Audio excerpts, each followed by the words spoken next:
The gunshot echoed across the Montana plains as Amelia Parker clutched her children to her chest.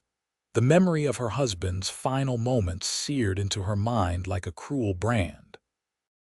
The year was 1878, and the life she had built with Thomas over the past decade had been reduced to ashes in a single night of violence and flames. "Mama, I'm scared," whispered 7-year-old Lucy, her face streaked with soot and tears as they huddled beside the smoldering remains of their homestead outside Circleville. "We're going to be all right," Amelia lied, pulling 5-year-old Samuel and 3-year-old Emma closer as the morning sun cast long shadows across what remained of their lives. The cattle were gone, driven off by the same men who had murdered Thomas when he refused to sell their land. She had nothing left but her children and the clothes on their backs. The distant thunder of hoofbeats made Amelia's heart race. She pulled the children behind her, ready to face whatever new threat approached. Through the haze of smoke and morning mist appeared a lone rider, tall in the saddle of a powerful chestnut stallion. Owen Graham had been tracking the Blackwell gang for 3 days, following a trail of broken fences and stolen cattle across the territory. As a former Texas Ranger turned bounty hunter, he'd seen his share of cruelty, but the sight that greeted him as he crested the hill stopped him cold. Among the charred timber and still smoldering embers sat a woman and 3 small children, their faces smudged with ash and tears. He dismounted slowly, keeping his movements deliberate as the woman's eyes tracked him with the wariness of a cornered animal. "Madam," he said, removing his hat. "Owen Graham, I mean you no harm." "They took everything," Amelia said, her voice hollow. "My husband, our cattle, our home." Owen's jaw tightened as he surveyed the destruction. "Blackwell's gang," he said, more statement than question. Amelia nodded, her arms still protective around her children. "They're headed north," Owen said. "I've been on their trail since they hit a homestead near Helena." "What good does that do us?"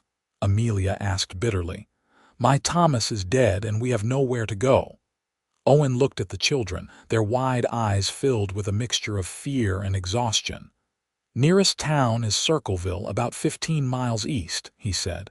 "Do you have family there?" Amelia shook her head. "We have no one."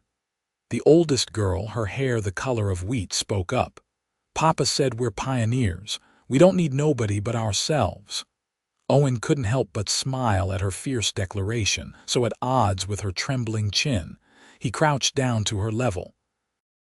"What's your name, little lady?" "Lucy," she replied, sticking out her chin. "And that's Samuel and Emma." "Well, Miss Lucy," Owen said, "sometimes even pioneers need a helping hand." He straightened and turned to Amelia. "I can't leave you folks out here. Let me take you to town." Amelia hesitated. "We don't take charity, Mr. Graham."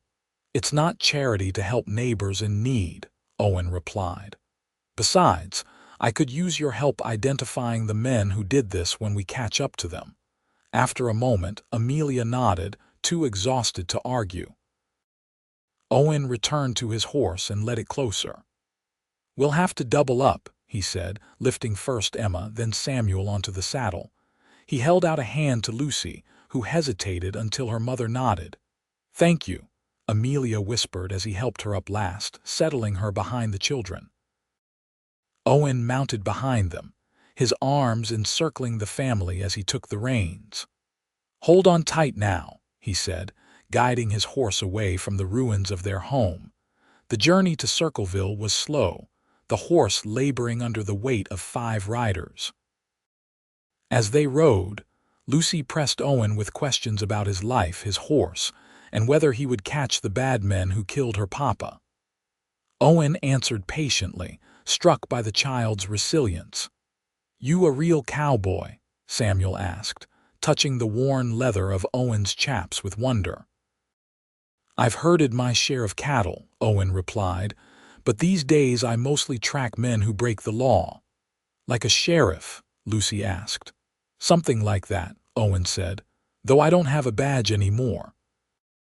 Amelia listened quietly, her back straight against Owen's chest, her body tense with grief and uncertainty. She had married Thomas Parker at 18, leaving behind her life in Boston to follow his dream of building a cattle ranch in Montana Territory. 10 years later, she was a widow with 3 children and nowhere to go. Circleville appeared on the horizon by mid-afternoon, a collection of wooden buildings clustered around a main street, with the steeple of a small church rising above the rest. Owen guided his horse to the town's only hotel, a modest 2-story building with a weathered sign reading Circleville Inn. "Wait here," he said, helping them down before dismounting. He returned minutes later with a key. "Rooms paid for a week. Should give you time to figure out what's next." Amelia stared at the key in her hand. "Mr. Graham, I can't consider it an advance," Owen interrupted. "Sheriff here says they need help at the school. Teacher left last month and they're looking for someone educated to take over." Hope flickered briefly in Amelia's eyes. "I taught school in Boston before I was married." Owen nodded. "Figured as much from your speech. Talk to Sheriff Daniels tomorrow. He can point you in the right direction. And then you'll be leaving?" Lucy asked, her small hand finding Owen's. Owen hesitated, looking down at the little girl's hopeful face, then at Amelia, who quickly looked away. "I've got business with the men who burned your home," he said gently, "but I'll be back to check on you folks." That night, after settling the children in the small hotel room, Amelia stood by the window, watching as Owen led his horse to the livery. She should feel relieved to be safe, grateful for the stranger's kindness.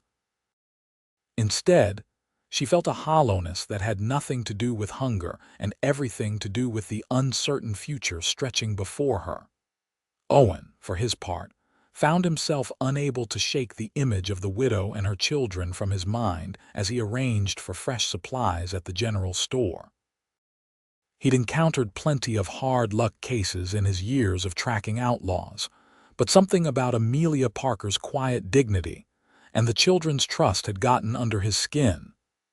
"Heading out after Blackwell, I hear," said Sheriff Daniels, stepping into the store as Owen was paying for ammunition. "First light," Owen confirmed. "They've got a 2-day head start, but they're driving stolen cattle. They won't move fast." The sheriff nodded. "Nasty bunch. This is the 3rd homestead they've hit this month." He lowered his voice. "That woman and her young uns staying at the hotel, they got any place to go?" "She mentioned teaching in Boston," Owen said. "Thought maybe there might be work at your school." "We could use a teacher," the sheriff agreed. "Pay ain't much, but there's a little house comes with it." "Previous teacher left it furnished." Owen nodded. "I'll let Mrs. Parker know before I leave." The sheriff studied him. "You planning to bring Blackwell in alive?" Owen's expression hardened. "Depends on whether he gives me a choice." The next morning, Owen found Amelia and the children at the hotel's small dining room. Emma's face lit up when she saw him, and she scrambled from her chair to wrap her arms around his legs. "Mr. Owen, Mama said you might be gone already," she said. "Not without saying goodbye, little one," Owen replied, lifting her into his arms. He nodded to Amelia. "Mrs. Parker." Amelia managed a small smile. "The children were worried you'd left." "Just the children?" Owen asked, a hint of teasing in his voice. Amelia's cheeks colored slightly. "We're grateful for your help, Mr. Graham." "I spoke with Sheriff Daniels," Owen said, setting Emma down. "School job is yours if you want it. Comes with a house, too." Amelia's eyes widened. "A house? Nothing fancy, but it's got a roof and 4 walls." "Sheriff says the town council can meet you this afternoon." Tears sprang to Amelia's eyes. "I don't know how to thank you." "No need for thanks," Owen said, uncomfortable with her gratitude. "It's what any decent person would do." "Not in my experience," Amelia replied softly. Owen cleared his throat. I'd best be going. Blackwell's gang has a good lead on me. Lucy grabbed his hand. You'll come back, won't you? You promised. Owen knelt to her level. I keep my promises, Miss Lucy. You take care of your mama and siblings while I'm gone. I will, Lucy said solemnly. And when you catch the bad men, you can come live with us in our new house. Lucy, Amelia exclaimed, embarrassed. Owen chuckled. That's a mighty fine invitation, but I don't think your mama would, please, Mr. Owen. Samuel joined in. You can sleep in my room. I don't mind sharing. Owen looked up at Amelia, whose face had turned crimson. Your children are very generous with your home, Mrs. Parker. They've taken a shine to you, Amelia admitted. They haven't had many men in their lives besides their father. Well, I'm honored, Owen said, standing. But I wouldn't want to impose. You wouldn't be, Lucy insisted. Would he, Mama? Amelia met Owen's eyes briefly before looking away. You'd be welcome to visit any time, Mr. Graham. Owen tipped his hat. I'll hold you to that, Mrs. Parker. It took Owen nearly 3 weeks to track down the Blackwell gang. They'd split up after crossing into Idaho territory, making his job considerably harder. But Owen had spent years honing his tracking skills, and one by one, he rounded up the outlaws and delivered them to the territorial marshals. Jedediah Blackwell himself proved the most elusive, leading Owen on a chase that took him all the way to the Washington Territory, before finally cornering the outlaw in a mining camp outside Spokane Falls. The confrontation was brief and violent, ending with Blackwell wounded but alive, cursing Owen's name as he was loaded into a prison wagon. That Parker widow offered a reward. Blackwell spat as Owen secured his shackles. She's got nothing left to offer, Owen replied coldly. Blackwell laughed. Then why chase me across 3 territories, lawman? Don't tell me you've gone soft over some woman and her brats. Owen tightened the shackles a notch further than necessary, drawing a wince from Blackwell. Justice isn't soft, he said, and neither am I. But as Owen rode back toward Montana, he couldn't deny that Blackwell's words had struck a nerve. He'd taken the job of tracking down the gang for the bounty, but his determination to see it through had been fueled by the memory of 3 tearful children and their brave mother. In Circleville, Amelia had thrown herself into her new role as the town's schoolteacher. The small house behind the schoolhouse was nothing like the spacious ranch home she'd shared with Thomas, but it was clean and sturdy, with enough room for the children to each have their own space. Lucy had taken to helping younger students with their letters, while Samuel had made friends with the blacksmith's son. Even little Emma had adjusted well, charming the townspeople with her precocious questions and ready smile. Only at night, when the children were asleep, did Amelia allow herself to wonder about Owen Graham. Had he found the Blackwell gang? Was he safe? Would he remember his promise to return? Teacher's got a beau, teased Martha Wilson, the shopkeeper's wife, when Amelia asked if there'd been any news of Blackwell's capture. Mr. Graham is hardly my beau, Amelia protested, selecting a bolt of calico for new curtains. He merely helped us in our time of need. Martha replied, measuring the fabric. And that's why your Lucy tells everyone who'll listen that Mr. Owen is coming back to live with you, Amelia groaned. Children have wild imaginations. Children speak the truth as they see it, Martha countered. And I saw the way that man looked at you before he rode out, like he was memorizing your face to take with him. Amelia dismissed Martha's romantic notions, but that night she found herself standing on the porch, looking out at the road leading into town, wondering if Owen Graham ever thought of them at all. It was nearly a month after he'd left that Owen returned to Circleville. The town had grown in his absence, with several new buildings under construction at the far end of Main Street. He guided his horse toward the schoolhouse, his heart beating a little faster as he spotted children playing in the yard. Lucy saw him first, her delighted scream carrying across the schoolyard. "Mr. Owen! Mama! Mama! He's back!" Owen dismounted just in time to catch Lucy as she flung herself at him, followed closely by Samuel and Emma. Over their heads he saw Amelia emerge from the schoolhouse, her hand rising to her throat in surprise. "You came back," she said as he approached, the children chattering excitedly around him. "I promised, didn't I?" Owen replied, suddenly unsure of his welcome. "I hope I'm not interrupting." "School just let out," Amelia said. "We were about to head home for supper." She hesitated, then added, "You're welcome to join us if you'd like." "I'd be honored," Owen said, relief washing over him. The children raced ahead as they walked to the small house behind the school, Emma insisting on holding Owen's hand the entire way. "Did you catch the bad men?" Samuel asked, walking backward to keep his eyes on Owen. "Yes, I did," Owen confirmed. "They won't hurt anyone else." "And did you shoot them dead?" the boy pressed. "Samuel," Amelia scolded. Owen shook his head. "No, son, I brought them in to face justice. That's how the law works." "Even though they killed Papa?" Lucy asked softly. Owen exchanged a glance with Amelia before answering. "Especially because of that. Your papa would want justice, not revenge." Amelia's eyes shimmered with unshed tears, and she turned quickly to unlock the door to their home. Inside, the house was modest but welcoming, with handmade curtains at the windows and children's drawings pinned to the walls. Owen removed his hat, suddenly aware of his trail-worn appearance. "I should have cleaned up before coming," he said apologetically. "Been on the trail a long while." "There's a pump out back," Amelia offered. "The children can show you." As Owen washed the dust from his face and hands, the children peppered him with questions about his journey. By the time they returned to the house, Amelia had a simple but hearty stew simmering on the stove.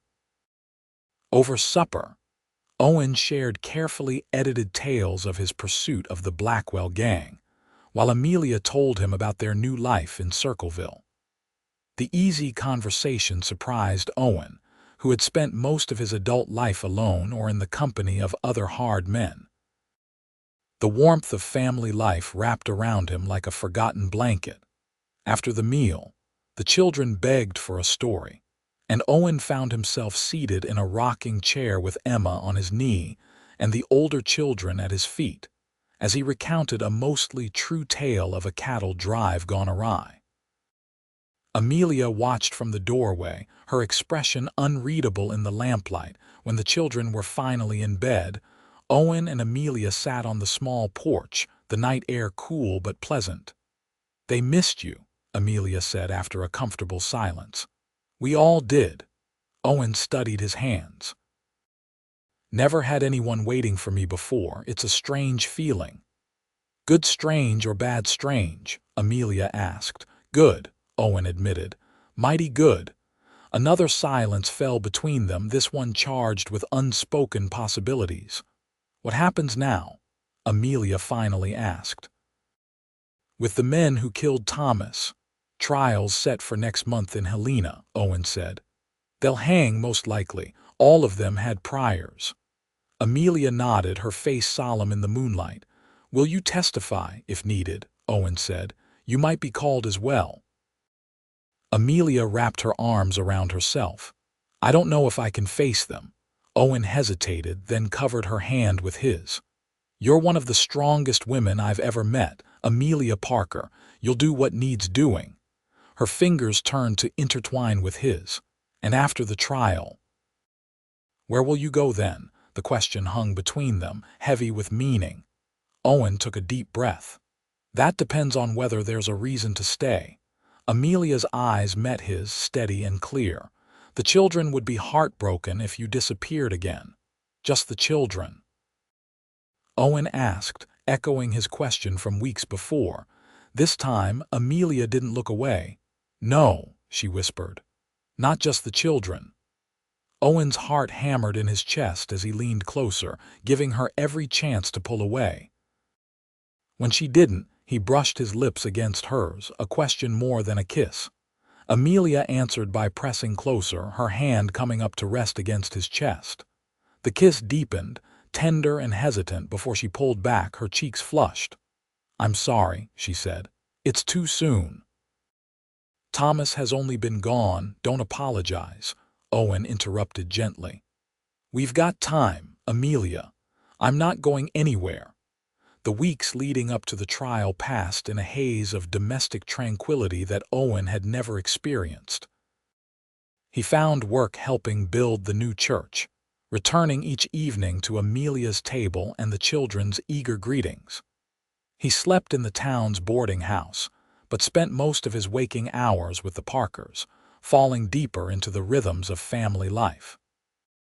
Lucy and Samuel took to calling him Uncle Owen, while Emma, too young to understand the distinction, simply called him My Owen. Amelia never corrected her, and the simple possessive made Owen's heart swell each time he heard it. They shared more kisses in stolen moments behind the schoolhouse after the children were asleep, in the early morning light before the town awakened. Gentle, exploring touches that spoke of healing and new beginnings. Neither pushed for more, content to let their relationship unfold naturally. The trial in Helena was brief, but wrenching.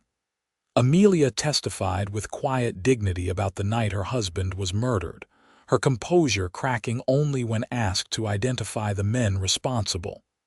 Owen sat directly behind her in the courtroom, his steady presence giving her strength.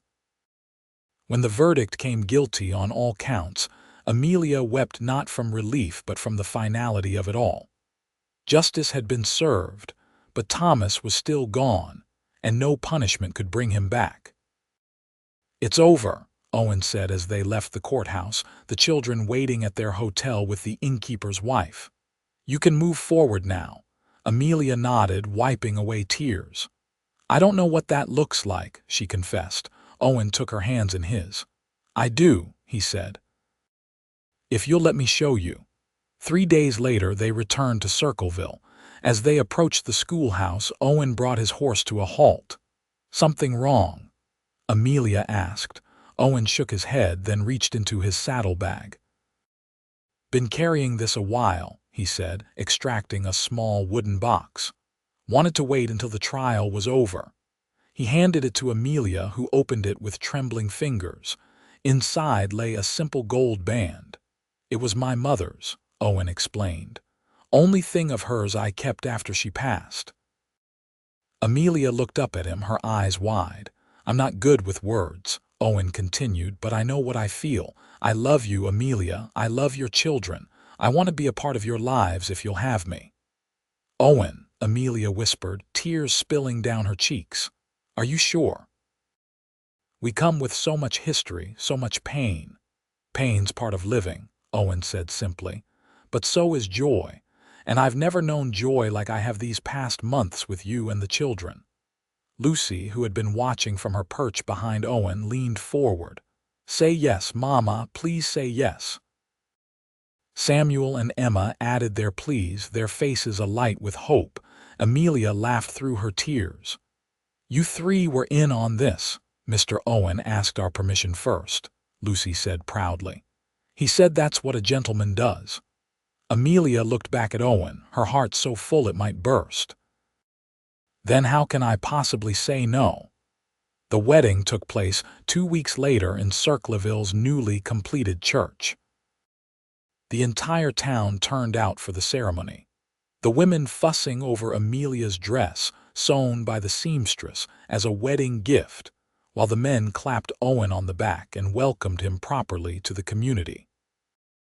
Lucy served as maid of honor, Samuel as ring bearer, and Emma scattered wildflower petals down the aisle, announcing loudly to everyone that my Owen is marrying my mama today.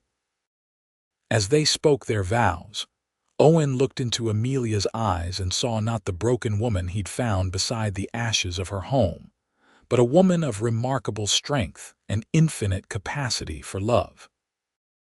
"I promise to cherish you and your children all the days of my life," he said, his voice steady despite the emotion tightening his throat. "To protect you, provide for you, and walk beside you through whatever lies ahead. I promise to trust in the future we build together," Amelia replied, "to love you with my whole heart, and to make a home filled with laughter and love wherever we may be." The celebration afterward lasted well into the night, with dancing in the town square and enough food to feed twice the population of Circleville. As the moon rose high, Owen and Amelia slipped away from the festivities, the children having been claimed for the night by Martha Wilson, who declared that newlyweds deserved at least one night of privacy. In the quiet of their home, truly their home now, with Owen's few possessions moved in alongside Amelia's, they came together as husband and wife, their bodies expressing what words could not: gratitude for second chances, joy in newfound love, and promises too sacred for daylight. "I never thought I'd feel this way again," Amelia whispered as they lay tangled together afterward.